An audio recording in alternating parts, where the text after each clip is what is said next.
В случае с залетом экзотических птиц на территорию Якутии орнитологи не связывают с изменением климата. В чем причина появления новых видов пернатых и как часто это происходит? Подробнее в материале Дмитрия Тымырова.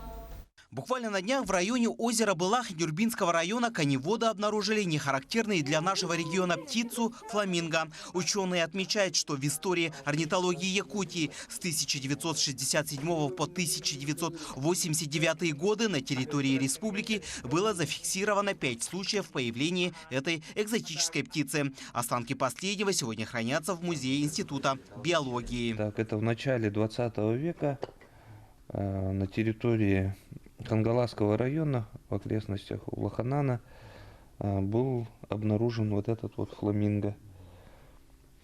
И вот остеологические данные нам предоставили охотники. И где у нас сейчас она хранится в зоологическом музее института. Это вот взрослая особь. Тут даже как-то видно, что есть такие розовые пятна. Ну, розовое оперение, не пятна, а оперение. И сейчас вот этот вот, то, что фламинго в Нюрбе, это скорее всего, что молодой этого года или прошлогодний птенец. Ученые надеются, что за птицей будет хороший уход. Тем временем фламинго уже собираются перевести в Якутск и отдать на попечение сотрудникам Якутского зоопарка Артодайдо. Как отметили специалисты, сегодня зоопарк вовсю готовится принять нового обитателя. Даже консультируется с коллегами из других регионов страны. Конечно, мы сейчас готовимся к принятию фламинго в зоопарке, подготовили вольер. Вот, теплый обогреваемый вольер с теплым полом. Поэтому мы думаем, что будет ему комфортно находиться здесь, в зоопарке. Вот. И сейчас работаем, общаемся со своими коллегами в зоопарках, да, в Красноярском зоопарке, вот, скажем, тоже Сибирский зоопарк, который несколько раз принимал тоже фламинго. Вот. Рацион питания какой, вот условия содержания какие.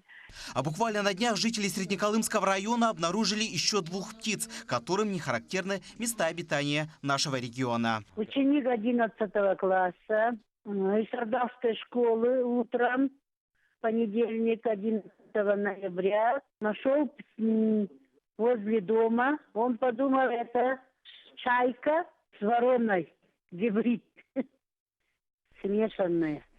Черная ворона, он подумал. И принес в школу.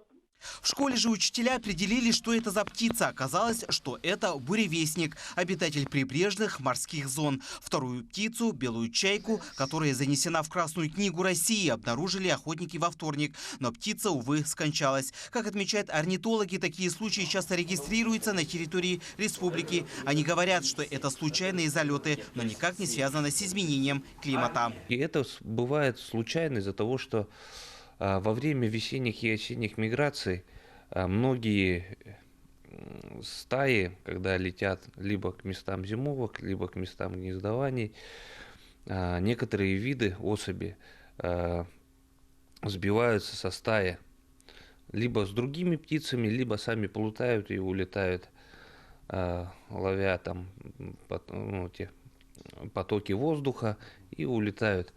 Таким образом, мы наблюдаем вот такие вот картины, которые вот не характерны для территории вида.